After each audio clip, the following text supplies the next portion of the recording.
Parole de femme. Avec Annette.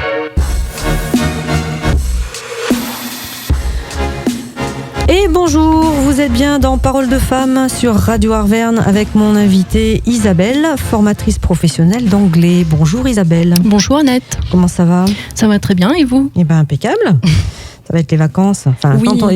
quand l'émission passera, on aura déjà passé les vacances parce que c'est enregistré. Mais c'est pas grave, on a le droit de le dire. Oui, tout à fait. Alors, on est au début des vacances là. Aujourd'hui c'est de la pluie. C'est maussade, c'est vrai. Peut-être que demain on aura du beau temps. Le ciel, voilà. Le ciel va changer, le soleil va revenir. Exactement, c'est ce qu'on dit toujours. Je n'en doute pas. Alors, 2 métiers dans une vie. Oui. 2 métiers passion, on peut dire ça comme ça. Oui. Le premier, c'était maman. Oui, c'est ça, avec un grand thème.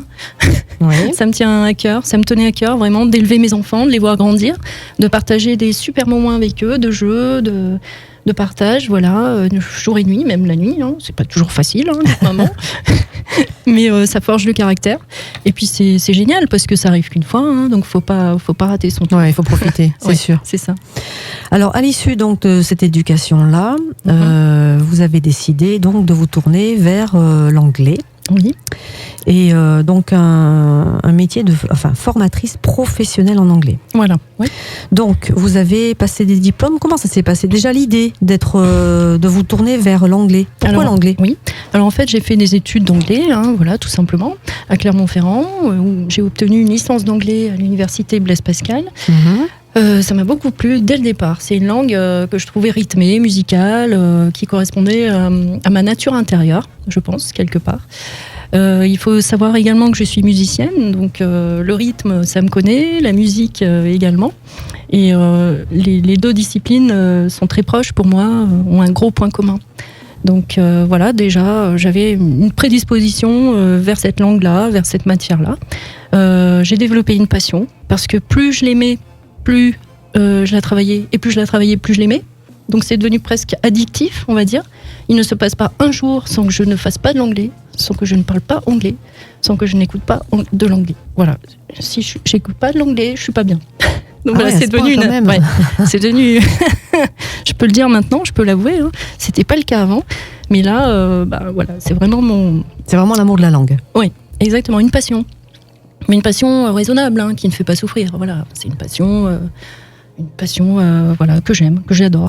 Et quels sont les instruments que vous pratiquez ? Alors, je pratique le violon depuis l'âge de 7 ans. J'ai appris au conservatoire de musique de Vichy, Et je joue dans un petit orchestre de Vichy qui s'appelle Chant Lumière, dirigé par Paul Billard.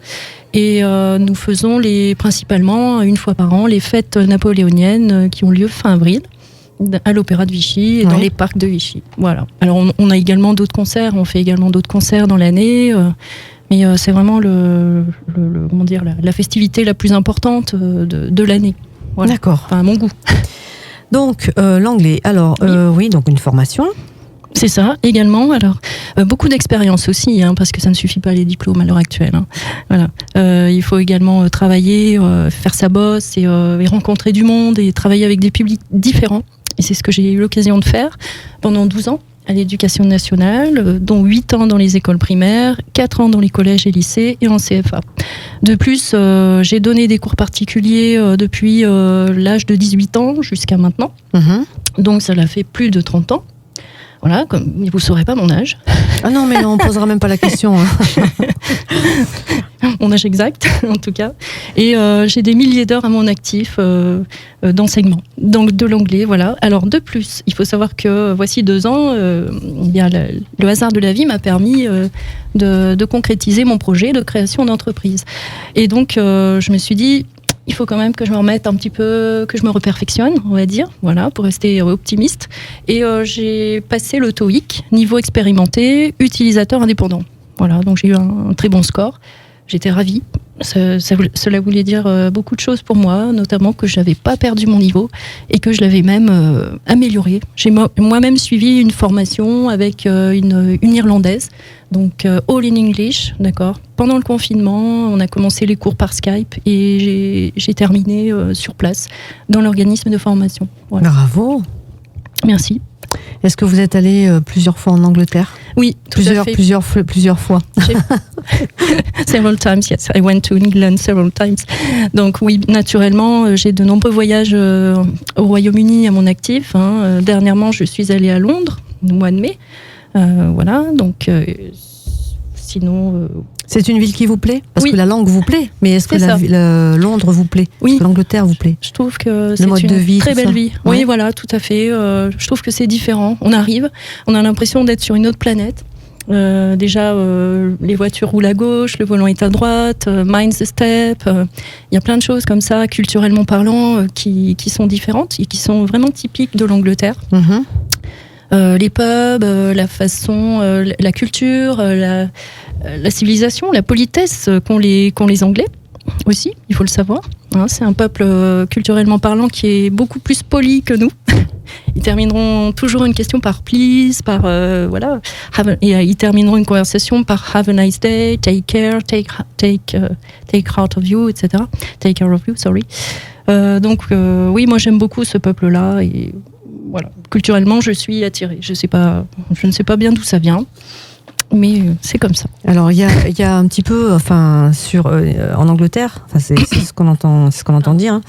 Il y a un petit peu le noir et blanc, c'est-à-dire que vous avez la grande discipline, la grande culture, et puis de l'autre côté, le côté un petit peu, oui, comme vous disiez, les pubs et tout ça, et puis des gens un peu extravertis, des choses un petit peu culturellement extravagantes. Oui, aussi. Tout à fait. Oui, tout à fait. Oui, Amy Winehouse, notamment, tout ce qui est un petit peu différent. Tout ce qui est atypique, tout ce qui est original, ça vient de là-bas. Hein. Oui. C'est un sacré contraste quand même entre les deux. Tout à fait, mais c'est pas mal aussi, je trouve. Ça me plaît. Ouais. Ce contraste-là me déplaît pas, c'est assez moderne. Et aller vivre tout en là-bas un jour, non? Oui, pourquoi pas. J'y ai pensé la dernière fois. Oui. Ouais. Pourquoi ne pas m'expatrier dans les Cornouailles, par exemple, dans la campagne, pas à Londres même. Ouais. Ça vous correspond mieux. Oui, j'aime la nature, j'aime le calme. Et moi, je travaille en visio à 80%, donc pardon pour les élèves qui viennent à la maison. Je les oublierai pas pour autant. Mais c'est vrai que c'est tout à fait possible. Voilà. D'accord. On verra. Alors, donc, ces formations, vous avez créé votre propre structure? Oui, tout à fait. Donc, ça se passe chez vous? Ouais. Voilà. Donc, ça s'appelle Happy English. Ouais. C'est une micro-entreprise. Donc, je suis inscrite à l'INSEE avec un numéro de siret. Donc, j'ai créé cette entreprise en pleine période de Covid. Voici 1 an et demi. C'était un petit peu le hasard des choses. Voilà. Et donc, dans 2 domaines, le soutien scolaire et la formation professionnelle d'anglais. D'accord. Voilà. Donc j'aide les scolaires à rafraîchir leurs connaissances et à combler les lacunes accumulées pendant les confinements notamment. Oui. Parce qu'ils ont été un petit peu laissés à l'abandon, il faut bien le dire. Ils n'ont pas eu un parcours pédagogique suivi, donc ils se sont tournés naturellement vers les organismes de soutien scolaire privés, dont moi. Donc je les remercie. Je les remercie de m'avoir fait confiance également. Et donc la deuxième branche que j'ai développée, parce que je me suis dit c'est pas assez. Moi, je cherche toujours à faire plus, je m'ennuie beaucoup, je m'ennuie vite en fait. Donc, quand il y a un truc qui marche, je me dis bon, allez, je vais faire autre chose maintenant. Je vais pas rester sur mes lauriers, voilà. Je vais pas m'endormir. Donc, j'ai développé la formation professionnelle d'anglais aux salariés d'entreprise, c'est-à-dire que je donne des formations CPF, tout niveau. Jusqu'à un niveau avancé, là, notamment j'ai une adulte qui est en avancée à la maison, là, de temps en temps, qui vient à la maison. Et ça marche bien, ça se passe bien. Ces certifications sont dans le catalogue Calliope. Voilà, donc je travaille pour des organismes, cette fois, là, pour cette partie-là, pour des organismes de formation professionnelle. Est-ce que vous vous déplacez ? Ça se passe tout sur votre lieu de vie ou alors est-ce que vous vous déplacez ? Alors, essentiellement sur mon domicile, à mon domicile, mais je peux me déplacer si le cas se présente. Aucun problème. D'accord, bon, très bien. Alors, vous êtes assez sollicité, que ce soit, c'est tous les âges, de toute façon. Oui, tout à fait. Enfants, adolescents et adultes. Écoutez, ça se passe plutôt bien. La publicité que je fais sur Facebook, notamment LinkedIn, etc. Et puis mes petites cartes professionnelles que je laisse dans les commerces de la ville de Ghana, voilà, puisque j'habite à Ghana, permettent